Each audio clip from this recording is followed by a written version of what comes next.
Hello, everyone. Look who's back. Hey, Back again. we're back after a short hiatus, and I want to thank everybody that's going to be tuning in and following me. It's very important because we need your support to keep this going on.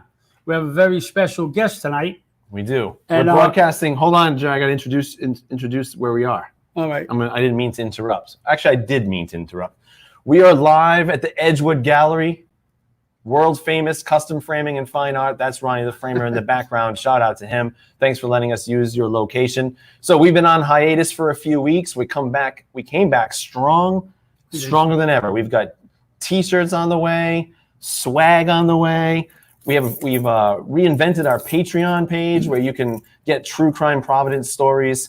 And right off the top, we're going to be talking a little bit about Raymond Patriarca, who, if you are in the know, then you know, and we're going to talk about him, his early days in crime, up to when he met Mr. Tillinghast, or Mr. Tillinghast met Mr. Patriarca.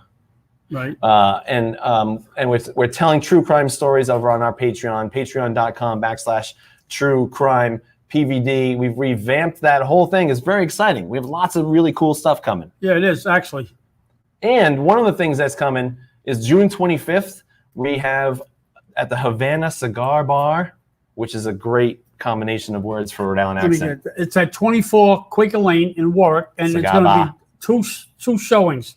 It's the Havana Cigar Bar, second floor. This first showing's going to be from 3 to 5, and then we're going to take a break for 2 hours, and we're going to come back again from 7 to 9. We're going to eat some food. You're going to run into a lot of people out there that you haven't seen in a while, hopefully, and hopefully you're just going to have a memorable night. And it's what it's all about, having a good time, meeting good people. And that's a good place. If you haven't been there, you'll like it. Excellent. And we'll tell you more about June 25th as the night goes on. We want to get to our guests right away. We have Tim White, an investigative reporter from WPRI Channel 12. He's on our show. He wrote a great book called The Last Good Heist. I was innocent. We're going to get to the part about Jerry, but this is Tim White. Hello, Tim. Hey, Tim. Hey, guys. Thanks for having me on. So I want to thank you for taking the time out of your busy schedule to come in and do this for us. I couldn't say no to you. You know that. Oh, good. True. I had no choice. That's how we all got in this in the first place. This whole mess.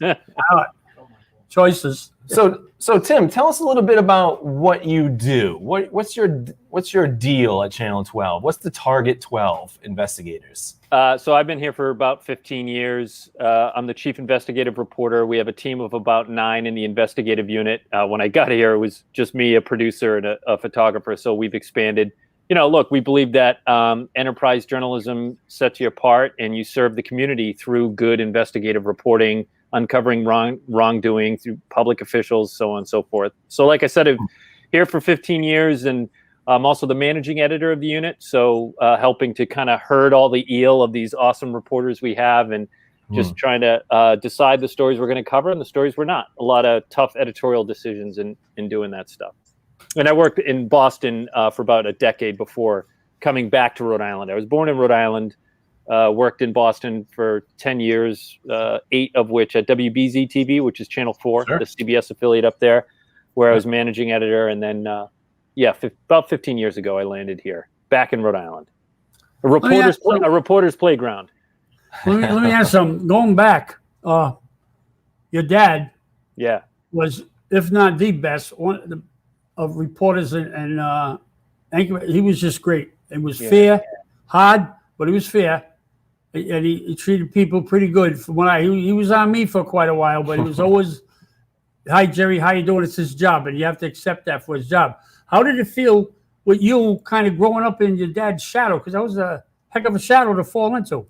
Yeah. So for your viewers, Dad was the late great Jack White, and he, there he is. Oh, that's a great picture of Dad. So that's a picture from the early to mid 1980s when he came back to Rhode Island here at WPRI to be an investigative reporter here. And they profiled him in the Providence Journal. He used to be a writer for the Providence Journal for a while, and he won a Pulitzer there for a story he did on Richard Nixon essentially not paying his taxes. And that elicited the famous comment from Richard Nixon, "I'm not a crook." And look, I got 2 older brothers and a younger sister. I was the only one that got interested in news, and it was all because of Dad. I mean, like most, Dad was an organized crime reporter in the heyday of organized crime. And, most normal kids got the story of Casey at bat. I got the bedtime story of Casey hit with the bat. And the stories were so fascinating to me. Bonded Vault, Jerry being probably my favorite, and why I stuck with it after his death, that I just got into it. They, as you say, that it's a big shadow, and I don't think for a second every single day, Jerry, I don't think about the shoes that I'm filling and the responsibility that comes with that. I don't take that lightly. You know what I remember about your dad the most? That's why I give him all the respect. When he got a lead, he checked everything. He followed it up so there would be no mistakes. He didn't always listen to the police report.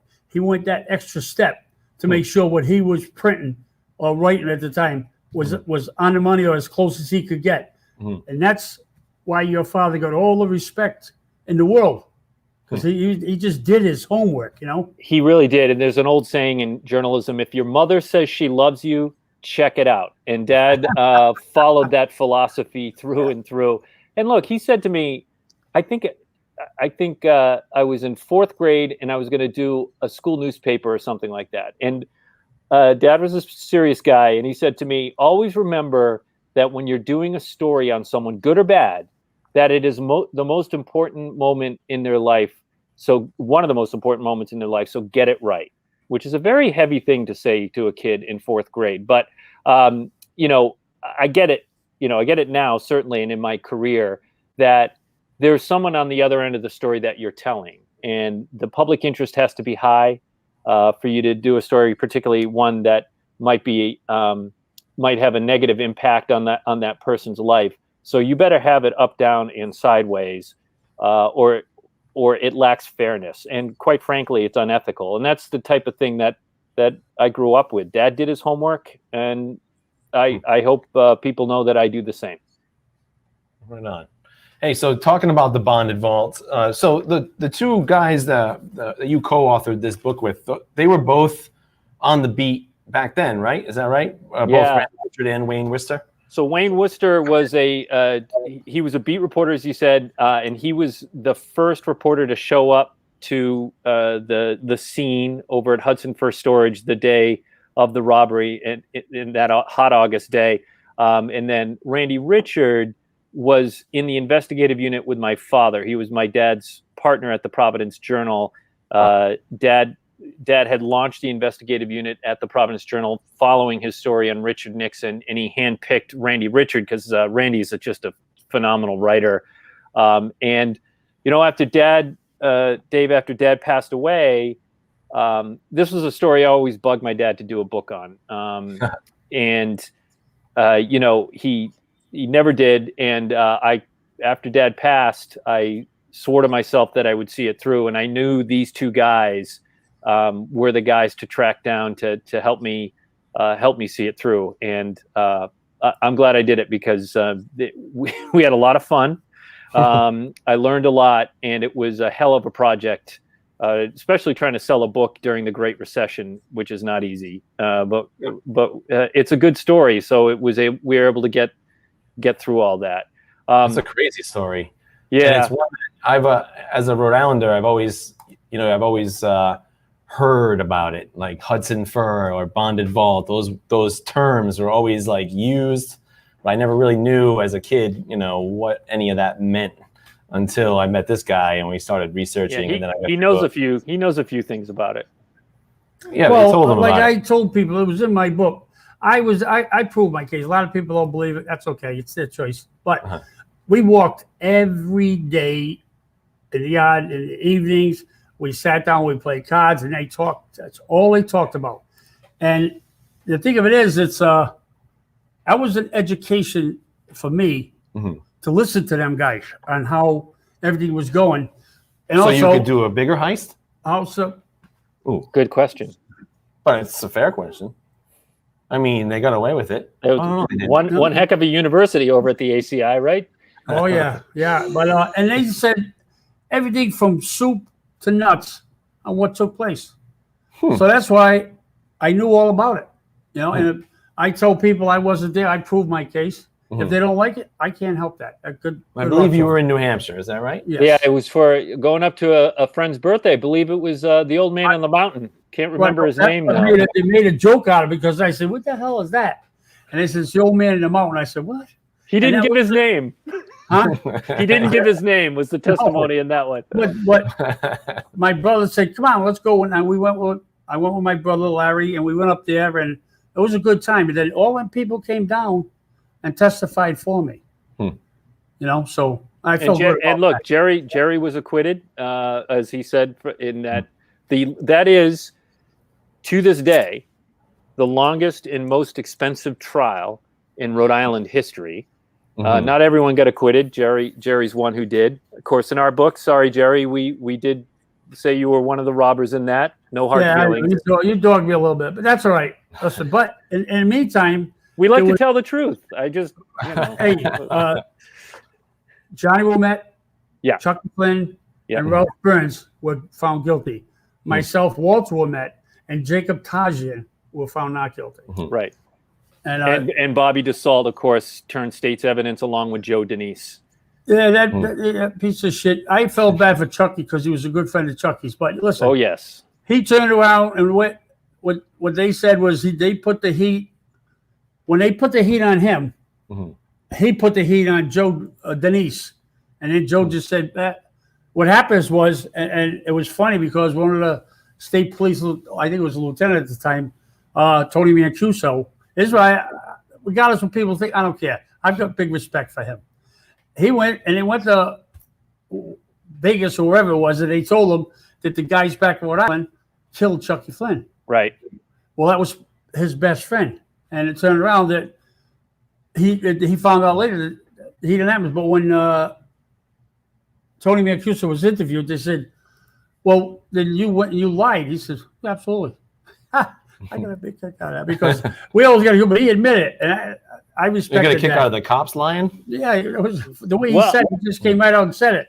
And DeSalt even said he didn't lie. He was doing his job. It was the oldest trick in the book, right? Yeah, he was able to get. Another thing is we were going through the court, and you know how you go downstairs and you go back and forth to the cell block as you come up. Yeah, well, we were doing it, and they I don't know if they did it on purpose or not to get to Chucky, but they brought Dussault down, and they saw each other. Wow. And then when he got here, he knew that they lied to him. Huh. He just went with it and did it anyway. But hey, that's what it was. It's a hell of a story. Yeah, it is. Unbelievable. I remember I asked you once, Jerry, I said, who in their right mind would rob the mob?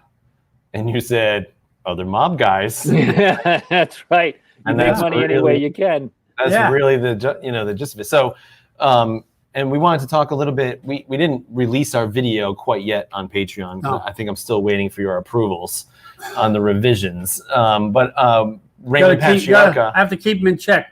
Raymond Patriarca was probably perhaps the mastermind of that crime. Don't say it like that. You're speculating. I am speculating. Yes. According to authorities. Now you act like a cop in a news report. No. Stop that. I'm just saying, according to authorities. How's that? I wouldn't actually call him the mastermind, and maybe Jerry, you might disagree with this, but I would say John Wilmette was actually the mastermind of the heist itself, but it had to be blessed by the old man. Nothing happens to that scale without his okay. Would you agree with that? Well, yes and no, depends on the circumstance, but I wasn't privy to that original information, so I'll say no. I'll say no. You'll say no, that he didn't approve it? I'll say no. You said that he took it and orchestrated it and stuff like that. See, I don't like to do it because everybody's got families out there. You know, I don't want to make people look bad in front of their families, whether they were or they weren't, unless they're stupids or assholes, whatever the case is, then I'll lay it on them. But that's my next shirt. I was just going to say, unless you're a stool pigeon or an asshole. And so that's a tough question. I mean, speculation, everybody thinks that's exactly what happened. but I was not. Matter of fact, that never came up all the times we talked. Sorry. It never came up who said this, who said that. They did say that they stopped it one day because Junior was supposed to allegedly go in and get a machine gun or whatever it was and get it out of there. Bullshit. They stopped it because Walter Ouimet said that he thought he got spotted with a stolen van, and he had to wait one day and he had to steal another van. That, to me, that was the way. That was, I think, and I'm many years removed from working on the book, but that was a few days before, because we wrote about that he got caught or thought he had been spotted with the other van. That was a few days before, and according to them, that's what set them back a day or whatever it was. Yeah, but there's not one of them. Any of them said, well, it was stopped because of Raymond Jr. going in there and getting something out of there. I don't believe that. That's just, it was an empty locker in there. Well, that's right. It was, from what I understood, there's a lot of empty lockers in there. But what does it tell you? Your book, Tim, talks a lot about how they went to a hideout app, or they had a hideout. Right? On Gulf Ave in East Providence, you mean? Yeah. So I wanted to ask Jerry about that. Jerry, what about hideouts? Like, did you guys call them that? Were they cool places? Did you have a lot of hideouts? Well, you say that like I was part of the conspiracy. Well, I'm not saying you're a part of. I know you weren't part of the bonded vault because I know you weren't there. You were really acquitted of crime, but I'm talking about in general. All right, how about we talk about it in a hypothetical? If you were a bad guy back then, would you have a hideout, and would it be cool? What would you have in this hideout? What's a mandatory thing to have in a hideout? How many questions do you want to ask? All right, well, I'll go with that one. What's the mandatory thing? He's asking questions he shouldn't be asking. What's the number one thing you need to have a good hideout if you're a guy who needs a hideout? I would show him a place where nobody knows. What about escape route? At a hideout? Well, in case the hideout gets busted or it's being listened to by the... I don't know. I've never had a hideout. I've never got involved with a hideout. I don't know how that would go, but I imagine you'd have a place to go, and you'd have to have some place to get out or leave, or an ultimate Never plan. had a hideout? No. Don't make a face like I'm lying. I even have a hideout. I'm not even a bad guy. What you got. Stop that shit. All right. Hey, we're going to get to some comments because that will we'll take a break for a couple minutes. That will help us get us some more comments, which is always good. So the Mad Mick, he says, good stuff, guys. He's on YouTube. Glad you're back. Love hearing stories about our little state. He must be here in Rhode Island. Hopefully. I'm a pretty good investigative reporter myself. Yeah, you are. Also to Mr. White, great book. My favorite read in a while. Excellent work. The Mad Mick. Very cool. Thanks, the Mad Mick. I appreciate that. So you want to tell us, let's do our two sponsors here real quick. I'll let you do the talking. I'll show them to you first. First, we're going to eat at Marchetti's. All right, Marchetti's. If you haven't been there, you have to go check it out. People talk bad about that restaurant. That's bullshit. The waiters are good. The staff, the owners, they're very accommodating. The price is good. And 95% of people can't leave there without taking a tray. That's how much they give you. And it's good waitresses, good waiters. The whole atmosphere is good. Famously large portions, I would say. Yeah. Famously large. At Marchetti's. You had that one with the bolognese? I ate it for 3 days, the bolognese. Yeah. No joke. Hey, so who's next? 943-7649. I'm sure they're fully open now that we're all vaccinated and such. So you can go there anytime you want, and I recommend it. Also, I had the pleasure of eating at Harriet's recently with Jerry. So Harriet's is the next one. Harriet's is very good for breakfast. It has a great lunch, and they only open till 2:00. But you got great service, good-looking waitresses, prices are right, and the portions are just like they're oversized. Hey Jerry, where is it? Right on the corner of Randall Street and Atwood Avenue. The exact address eludes me right now, but there's a big green sign that says Harriet's right there at the corner, right across from Mike's Kitchen. There you go. The Post. All right. Now that we paid the bills, we can get back to the task at hand. We're talking to author Tim White, investigative reporter for WPRI. I'm David. I'm with, of course, Jerry Tillinghast. That's Ronnie, the framer, in the background. We are broadcasting live, as always, from the Edgewood Gallery, Custom Framing and Fine Art. Hey, so I want to read real quick from chapter 17. I have a couple of questions about someone here. Okay, so this is gonna be interesting. Okay, so Jerry Tillinghast from Providence stops by the Hideout.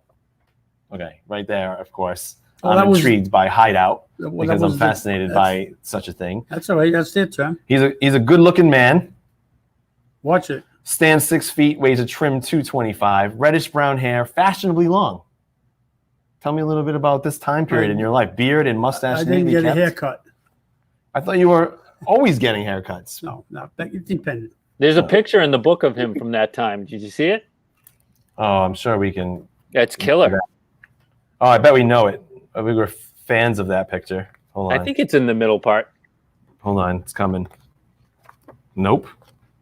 I don't see it. Yeah, I thought we put that in there. Yeah, bros, you're going fast. I'm going fast. It's in the white suit. Remember, Jerry? Oh yeah, that's on. It's on everything. The cover else. of my book. So, yeah. He doesn't talk much because he doesn't have to. His presence is a kind of brutality. It intrudes on the room. He's a hard guy, a bone breaker, and at 29, a killer working on a major league record. The youngest guy in Chucky's crew, probably the meanest. Here's the one I want to ask you about. Only Flynn is tougher. We wouldn't know. I wouldn't disrespect that because we never ever argue. We always got along good. You and Flynn? Oh yeah, all of us. We're friends. I mean, probably, and you knew him, but I mean, we're talking about another guy. A few words, right, Jerry? Chucky? Flynn? Yeah, he didn't. He was pretty much to himself. Huh. Me, we just hit it off from the beginning when I did meet him, and I think it was 73. I think he walked off a work detail in Massachusetts, I think. That's right. He was doing time for robbing baccarat card game, I think. They gave him some considerable time for it. Anyway, so he just walked off the detail, and that's where I met him in Providence. Yeah, he was a good guy. When did he pass? He passed in 1991 or 92 of liver failure in a federal prison, and I think the federal prison was down in Pennsylvania. Yeah. He had hepatitis that he had told family members he got from getting prison tattoos was what he thought was the where the hepatitis came from. So I think Gerard was there at the same time with him, I think. Oh, is that right? I think. I'm not positive. So when was the last time you saw Chucky? It must have been a long time ago because you were... Since the trial. Wow. Wow, was that the last time you saw him? Yeah. Because he got out eventually. I've been in touch with his wife, Ellen. Yeah. I'd like to know how they're doing, and his son, Sean. Yeah. Big, good family. Are they from in Rhode Island? Yeah. Yep. Oh, wow. All right. So only Flynn is tougher. We'll leave that there. All right. So Tillinghast's light specialty is shaking down unprotected bars. Anything you want to talk about that? No. Sounds good. All right. So I'm a victim. I'm the victim here. You're the victim. Oh, that's a new narrative. Okay. Yeah.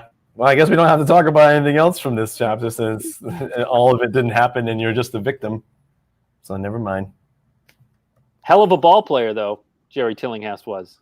I've heard some stories. Bobby Walson told us some crazy stories about like your wingspan when you played softball. Handball, yeah. And you played softball. I was pretty athletic. I got involved. I love sport. I got involved in a lot of sports. Yeah, that's one more method to keep you busy, keep your mind off things too. In prison? No, in the Stop and Shop. Oh, you played the Stop and Shop? Yeah. When did you work there? Last week. Oh. Is that your work detail? But we're talking about prison. See what I got to deal with them? We're talking about prison. He says, in prison? Come on.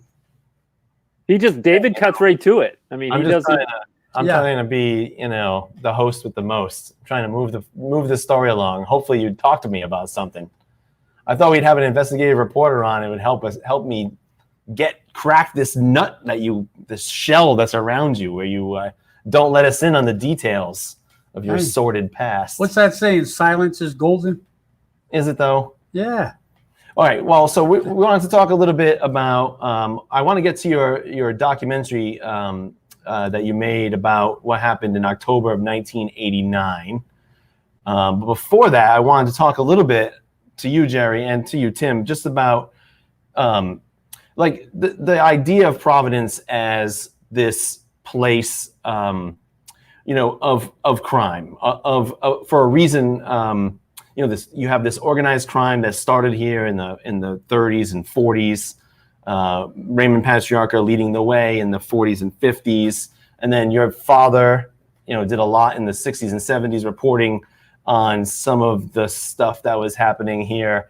What do you think it is about Providence, Rhode Island, that gives it's this background, this seedy past of a criminal life? Well, predominantly, it was a mecca for criminal activity. Why? What makes it a mecca? I don't think of Providence, Rhode Island as a mecca of anything. Here's the thing. People back then, people that didn't have, wanted what you did have. So I don't know how to say. I couldn't say what was in their mind at the time, because I think it originated originally from Italy. And well, Raymond talks about, he was a son of an Italian immigrant. His father, he grew up in Worcester, but then moved to Providence and moved to Federal Hill.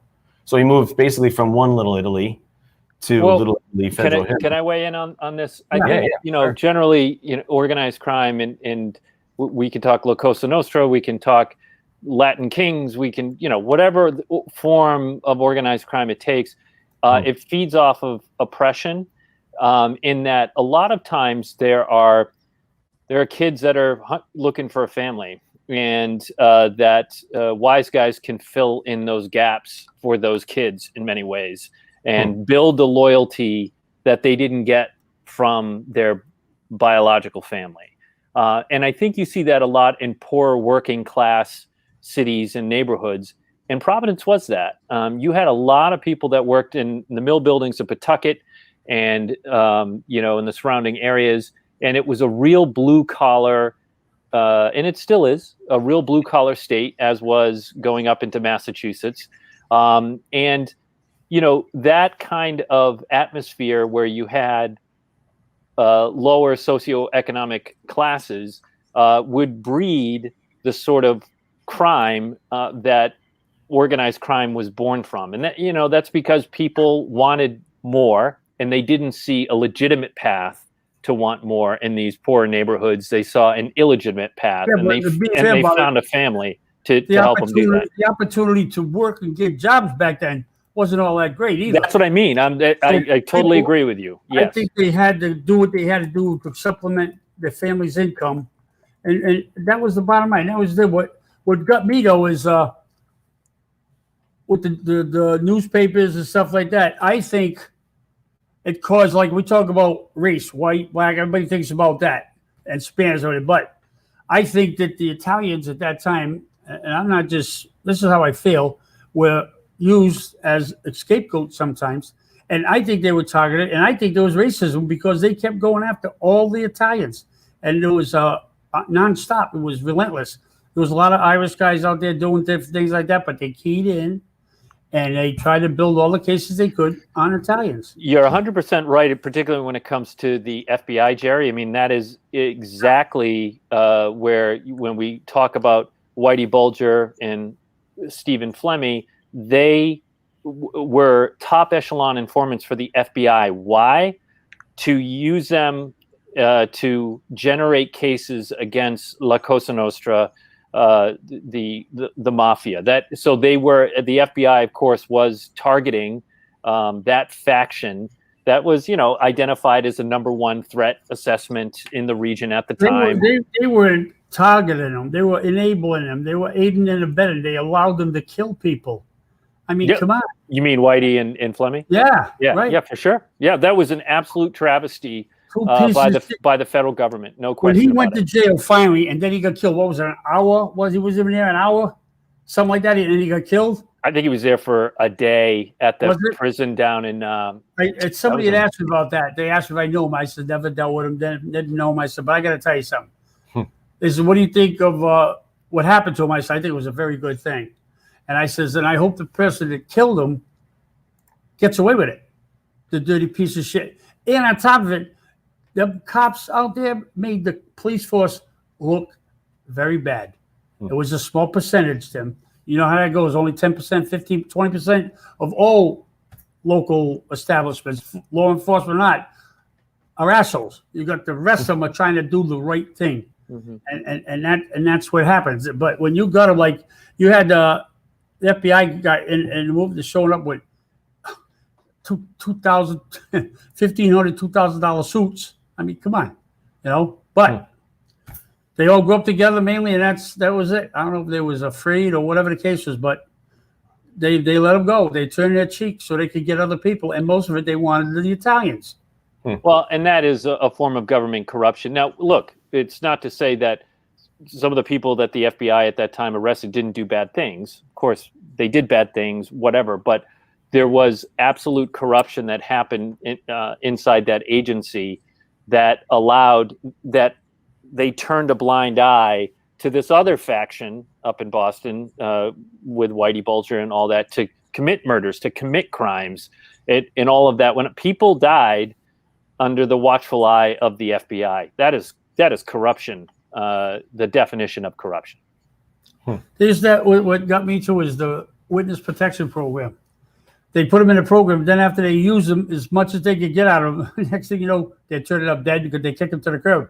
They don't need them anymore, so they kind of inadvertently let them go. And I believe they gave up the information and gave up the names. I'm talking about the law enforcement that was supposed to be saving them. Very, very bad situation. You don't sound very trustful of government, Jerry. I'm just going to throw that out there. Well, I am to a degree, but a certain level. Like you read my book. You said where I got screwed, in Vietnam. In Vietnam, that was a travesty. If I would have known anything, I was only 19. If I would have known better, I would have responded better. But it's over. It's here or there. But I am a little bit because they don't do it. They don't do their homework, Tim.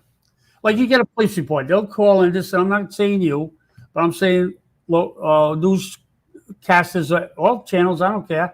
You get a report from a cop, writing down. We made the arrest. They're going to embellish it a little bit because they want to make it look good. When the press gets it, they blow it out of proportion because why? They want to sell papers. I think that's what the case is. So they sensationalize different things. But what happens when the person's being sensationalized gets acquitted? You wouldn't find it in an outhouse that it was acquitted. It's just a travesty and very, very unfair. That's why I lose respect for a lot of people back then, reporters and stuff. Your father was the only one that, I don't know if you ever, we had a little talk private where I was in court, and he almost agreed with what I just said, but he wouldn't commit himself. Well, so look, I mean, first of all, what I will tell you is reporters don't work on commission. So if, a story sells a lot of newspapers, our paycheck, if I get a high ratings on Channel 12, my paycheck does not change. So there's no motivation to embellish in that way. But absolutely, there's people that might spice things up, and there is a real conversation happening in journalism right now about matter of fact, the Associated Press just, I think, announced today that for petty misdemeanors and crimes, they're not going to name the defendant if they know that it is not a story that they're going to follow up on. To your point, Jerry, where if that case gets dismissed, is there going to be coverage of the dismissal of that case? If the answer is likely no, then the conversation's happening in newsrooms now, mainly because of the internet. Because this stuff sticks around like bad relatives that won't go home.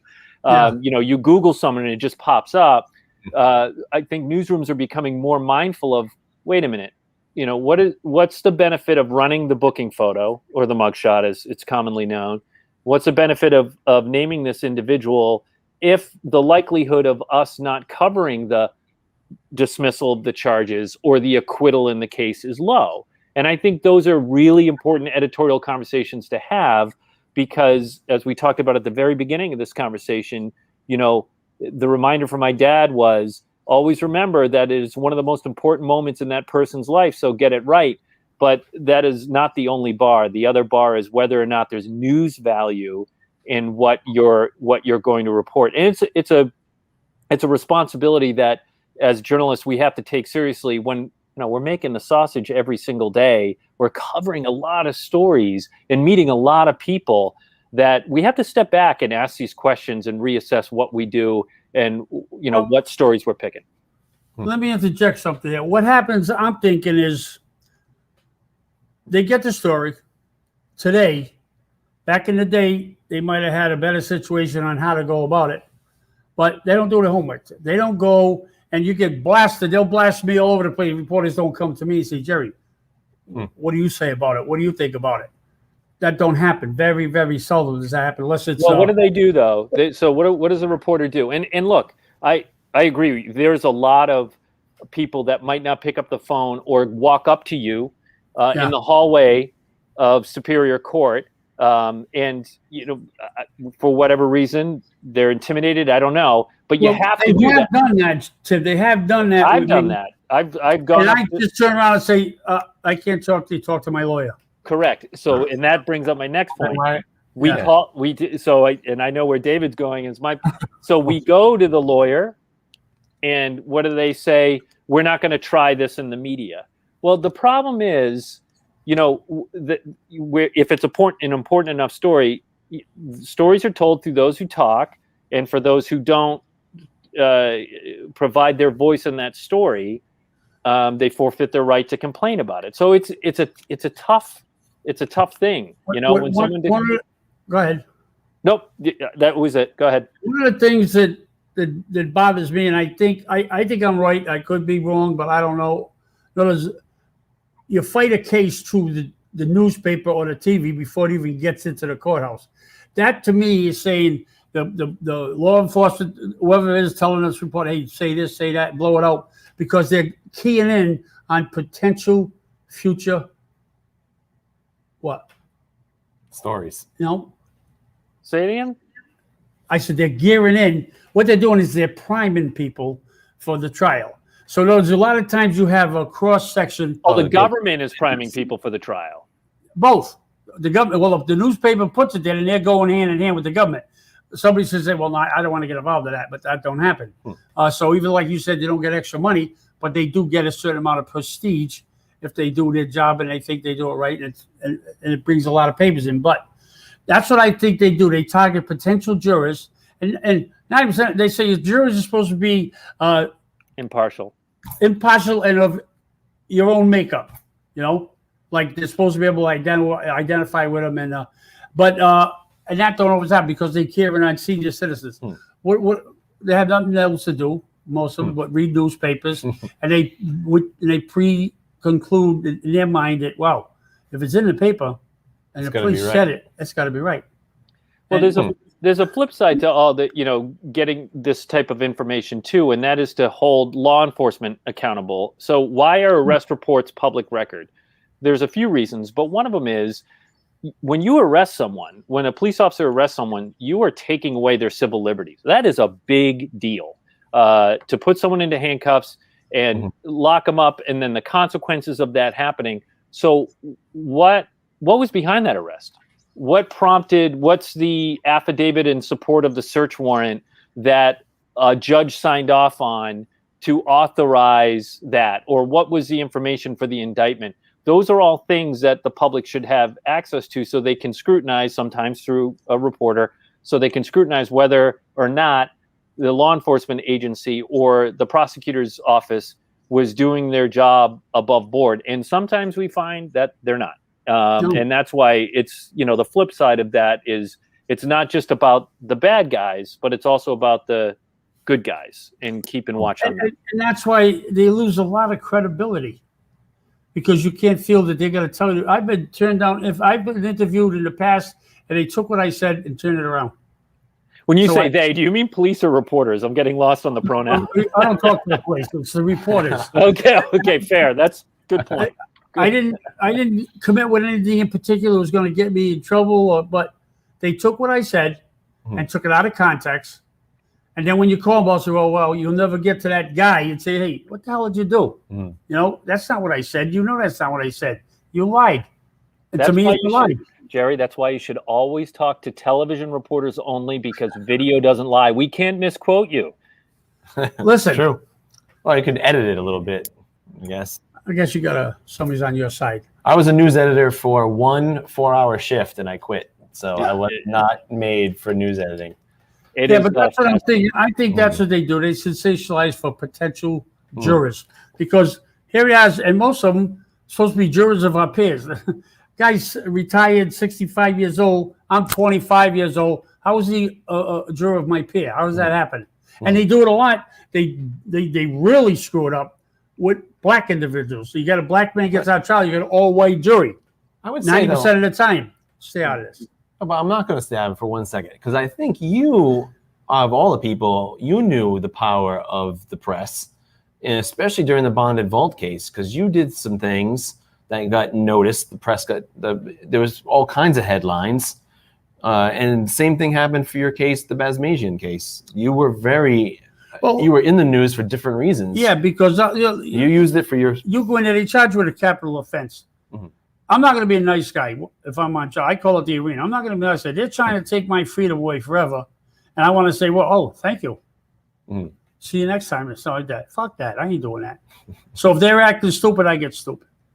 That's the way it goes.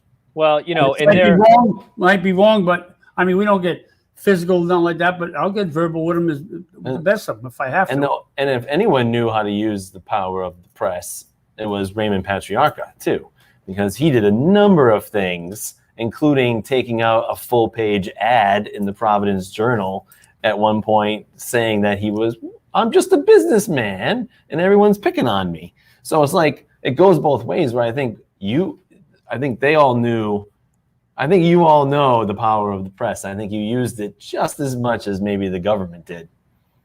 Well, I think a lot of guys like to cement their legacy, particularly later on in their life. You know, I tend to, if a wise guy gives me an interview, it's usually later in their life, and it's at a point that they want to talk and cement their legacy, and finally, after all the years of no comment, they want to tell their story. And you know, here we have a guy who decided to tell his own story by writing his own book, and you, Jerry. Well, does that make you a member of the press now? I don't know. It could. No. I don't know. There could be a strong argument in that. That's a scoop on the side. What happens is this. I do 2 reasons I did it. Number one, I wanted the people to know that my brother Harold got fucked. Cost him his life. And a legacy for... I'm big on genealogy, so I like to do family review and stuff like that. So somewhere down the line, that my great-great-grandchild might be interested in the family tree. And if they look it up, they're going to find it. They're going to see this, and they got an option to make a choice of whether they like it or they don't like it or what it is. It's there. So it's just like making a statement. A lot of times we come into this world, Tim, with nothing and leave with nothing. No family sometimes. And I'm just leaving a little legacy for my family as far as a reunion, ancestry and stuff like that. But it's, I don't know. That's a tough call. And I still, in my mind, believe Raymond Sr. did what he had to do to combat what was going on, because otherwise, if he didn't defend himself, they were treating them Italian people like dogs. Everything you did, if you were Italian, you had to be involved. And that's not true. You slandered they slandered a lot of good people by doing that. To me, I thought they were being racist against the Italians. In researching... And everybody else, actually, but... In researching they didn't mess with the Irish too much, you know what I'm saying? I noticed that the Boston Globe in the 60s and 70s, it must have been Boston Globe versus Providence Journal, because they went toe-to-toe on front page stories. I mean, the Globe had crazy graphics and photographs, and they were all about Raymond and the mob, and there's tons of pictures of him slouching all the time, like looking terrible and always like looking mean and looking Italian. How do you look Italian? He did. He looked They made him look. See, they'll put pictures out there that will do that. Yeah. They're not going to put pictures out there that are going to The glamorize Globe was. I was surprised. I could read the Globe every day. It was a front page news. About the Globe sucks. Hey, real quick, I need to get to some comments here, just so we keep getting them because they're so cool. We got about 15 minutes left in our broadcast here. Robert Mancini, Jerry is a great guy. Spelled my name wrong, but that's okay. That's right. Thanks. Glad you're back. Great guest, Tim White. Welcome. Sharon Marino welcomes you, Tim, to our show. Hey, Sharon. Hi, Jerry. Where the heck have you been? Working. And then I like this. David Rossi says, "What's up, Jerry?" And then also uses the other spelling of your name. What's up, Jerry? just to hedge his bets. Right. Just trying to get by. Because, and that's a funny story. You yelled at me very early on about spelling your name wrong because it's Gerald, Gerald, but your mom called you Jerry. Is that right? Yeah. But made sure that she pronounced the J and not the G or whatever. I asked my mother one day, I said, "Mom, why'd you do that?" She says, "Because that's what I liked." I said, "Okay, no problem." Never question her again. Yeah, absolutely. Yeah. So, and then they come. See, now they keep coming. Great show, Jerry. We'll take it. It's G. It's okay. And welcome back, guys. Missed you. Great show tonight with Tim. Thanks, Tim. So we've been trying to upgrade our thing and make sure that it's more appealing to people out there and not the same old, well, this, that, and the other. And exactly. But thank you for tuning in and making your comment.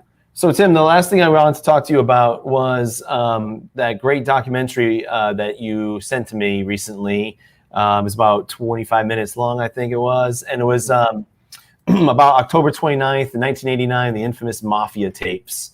And I just wanted to talk to you a little bit about how did that come about, that whole project? And you must have felt when you first heard it and started to put that story together. I know as a documentary filmmaker, once you start to get that good stuff, all of it starts to fall into place. Talk a little bit about making that and where maybe we can find it and watch it for our guests.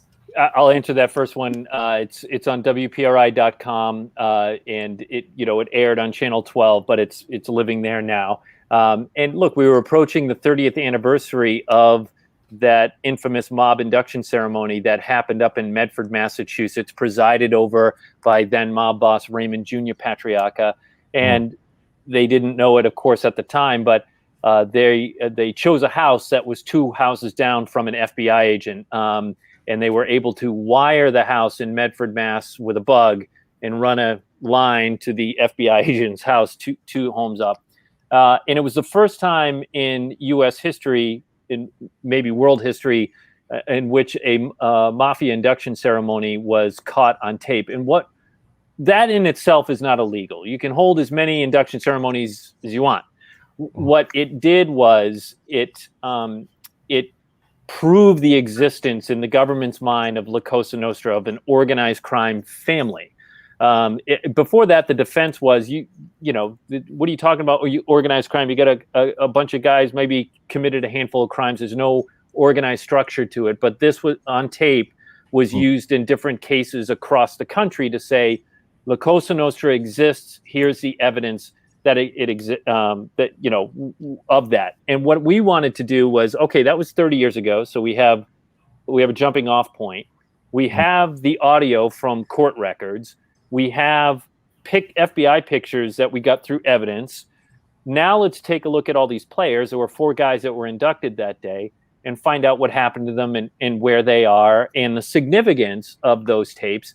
And like we were talking about earlier about how, as people get older, they want to cement their legacy, more willing to talk. Well, as maybe an FBI agent retires, where they would never talk to a reporter before, someone who was involved in that be more willing to talk now. That was the case here. And so anyway, it was a lot of fun to put that together and to try and track down what happened to different people and the legacy of that recording, which was significant in terms of, the prosecutions against La Cosa Nostra. Would you say that was probably the biggest weapon against organized crime, where was the wiretapping, that basically took place when Kennedy, RFK's attack on unorganized crime. I think the biggest weapon actually was the RICO statute, which I believe was signed into law in 1968, but really wasn't used until, I'm going to say 1973. And that was, they were able to leverage, this crime, this crime, this crime, this crime into one overarching, continuing criminal operation, a racketeering charge. And I think after they started using the RICO statute, I know once they started charging RICO and putting people away in prison for a long time, what did that do? That got some people to flip, because you're looking at a RICO case hanging over your head, decades, like life in prison. You don't want that. So this is where you started seeing people cooperate with the government in the wake of those RICO charges. So I think that was probably the most significant weapon. Interesting. I never got, I think I might have been in jail when this took place, but different guys would come in and they talk and they say, yes, oh man, fucking RICO had to kill her. That's bad. That's whole. You're going to say if you own a home or a 3-family apartment and somebody in your house that you don't know about is smoking pot or got drugs in a house like that. If they come in and they raid and they take that guy in that apartment, they take whatever he's got and they charge him, you're very much in position to lose your house, because they say if you own it, you're supposed to know what's in it. And that was crazy. I mean, they took cars, boats, house, everything, And a lot of times they took the wrong stuff and the wrong people, but they just didn't get it back. There's been some really great reporting on what you're talking about, Jerry, and criminal forfeitures and civil forfeitures by police departments, and how some police departments would then go and sell that stuff to revenue for the department, and they would argue that's to help continue to combat crime. But just like anything else, some people got caught in a wide net, and some reporting that was done showed that they shouldn't have, and they lost stuff that was legitimate stuff, and it was taken from them. What happens when you go to jail, Jerry? Do they take all your stuff? What happens? Do you have to do you have a few days to close up your accounts, or no? Depends on the situation. Stop cable, or don't get the newspaper delivered? No. You just go right to jail, just like in Monopoly, right to jail, do not pass go? Let me answer. Yes. They arrest you, you go to jail. If you get out on bail, you're good. If you don't, you're subject to your friends, your family to help you take your shit, put it in storage until it's all done, and then 90% of the time, they confiscate it. You don't get it back. So that's whatever is on you, they confiscate.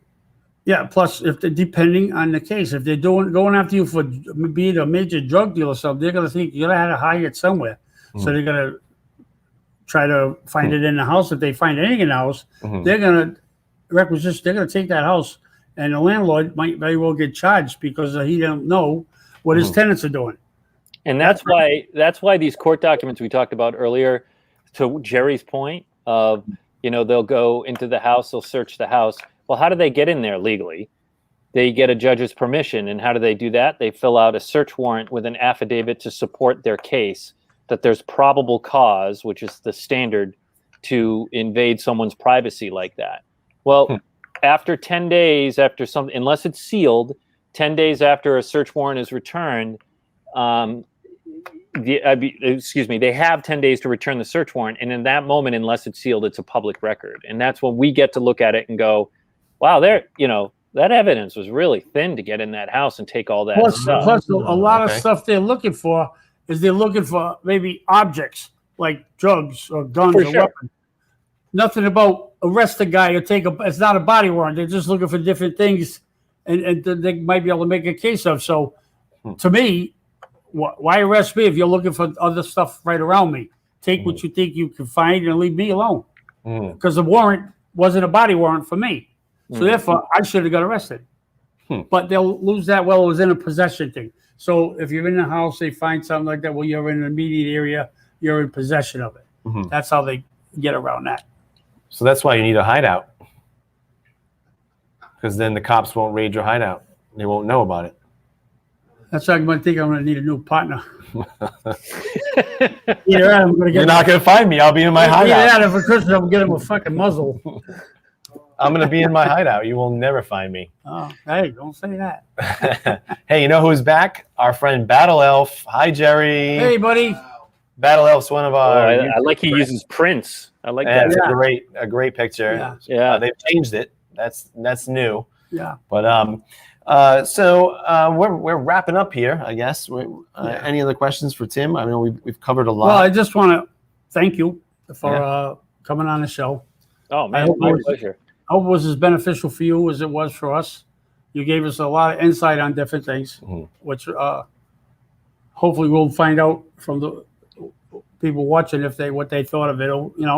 And I think it was a good interview myself. Yeah, you guys asked some good questions, some tough ones in there, which I like. But what the good thing is was to me, I felt that you answered them as honestly as you possibly could. I hope so. Yeah. I hope so. Any questions? That was a lot of fun. You have any questions for us? Any questions for us? Talk to my lawyer. Or Jerry? Do you talk to my lawyer? Good for you. I get that a lot. I really do. Know, especially from your lawyer. I know. That's my man. Nice. He's good. Yeah. That's really funny. I remember I became, I think it was only like maybe 3 to 5 years to get out of law school. Been with him ever since. Is that right? Yeah. Over 50 Kept years, him busy. I think. I was going to say, you funded his law firm for the past 3 or 4 decades. Maybe a little cornerstone, not the whole law firm. But it was very good. So in 1978, you go away you don't get to go home for a minute before you went right to jail for all that. That's not how it works. You had a very sheltered life. I got to tell you that. I don't understand what your parents would teach you. I need to know more about it. Not about jail, I guess. I don't know. I'm just curious. Something you don't want to know about. I just think I just think they would be like escort you home, maybe like help you. I do send a message clothes. out, and I don't look for a pat on the back, Tim, but I send a message out. I tell guys out there, please do not get involved with crime. Because say if you get a 10-year sentence or something like that, you're going to jail for 10 years, somebody else is going to be sleeping with your wife. Someone else is going to be raising your kids. And you're going to go and want to fight with that woman, and she's going to turn around and say, well, if you loved me, you would have put yourself in jail. It's a harsh reality. Yeah, it is. And the thing of it is, but try not to do it. But I always said also, though, if you're going to be bad, be good at it. Yes, that is your saying. Yeah. You should get that as a bumper sticker, Jerry. Oh, it's coming. We talked about that. Yeah, of course it's coming. Of course it's coming. How did I know? I know. I'm going to put it on your car, Tim. I'm going to find your car. I'm going to put it on. That might be a crime. So you should. I'm not committing any crimes ever, so therefore. I believe that is vandalism. Oh, forewarned is forearmed. You heard him. So if it winds up there, who did it. Hit that great. guy. Yeah. Now anyone's going to listen to this and go do it for me. Then we can interview him. Me and you'll interview him. Why did you do that? At his arraignment. And I'll learn firsthand that you can't go home and take care of a few things before you go directly to jail. There you go. That's experiential learning right there. Listen, you're more than welcome as a recap of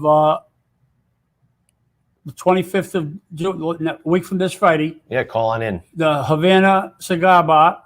It's on the second floor, 24 Quaker Lane. And we're going to do 3 to 5. It's going to be live podcast and book signing. A little break then from 7 to 9 is going to be live podcast and book signing. So you're more than welcome to stop by. You smoke? I do not, but. Good. I don't either. Yeah. I don't either, but we'll be there at the cigar bar. My dad was a big smoker and he died way too early. So I'm trying to change the direction of the White family. Same thing with my father, too. Yeah. I was only one. How old was your dad? I think he was 74 when he passed away. Oh, well. I mean, my dad was only 63. He was 63 years old. I mean, way too young. Yeah, it is.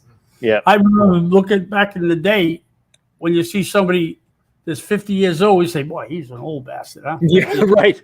And now I'm that guy. Now we get up there. That's that guy. Said, no, we don't. That's not yet young. That ain't old. But I don't. All right. Well, before we wrap up, we do have to say hi to 440MGNM because don't you think you were going to get out of here without saying hey to me, Jerry? So Pay $4.40. and he wants chowder. Remember, we promised him that we would bring him to get some chowder. All right, sometime. yeah, fine. Contact maybe- Dave and we'll hook it up. That's right. Maybe we can get some chowder brought into the cigar bar. Chowder at the cigar bar on me, if you can make it there. Hey, so, well, I know you usually wrap it up with your saying. Go ahead. Oh, Yes. I get to wrap it up this evening? Yep. Wow. This is If you monumental. leave anything out, you're fired. Dear diary for you. That's right. This is so exciting. Well, thank you everyone for watching. We are not. This is obviously not Wednesday at 7 p.m. This is our first show of the new season. Check us out on Patreon. Also, you can see us live next Wednesday from the cigar bar. We might have some chowder. Not from the cigar bar. That's Friday. Friday the 25th. So the next show is Friday the 25th. Thank you so much, Tim. Then we'll go back to our regular I look forward schedule to and seeing Wednesday you. nights at 7 o'clock. I look forward to seeing you and your work on PRI. If you haven't checked it out, where can we see that again? It's WPRI.com. They can check out You got it. The Mafia Tapes. It's a great documentary. You dig it. And I think that's it. Say goodnight, Jerry. Good night, Tim. Good night, Jerry. Good night, David.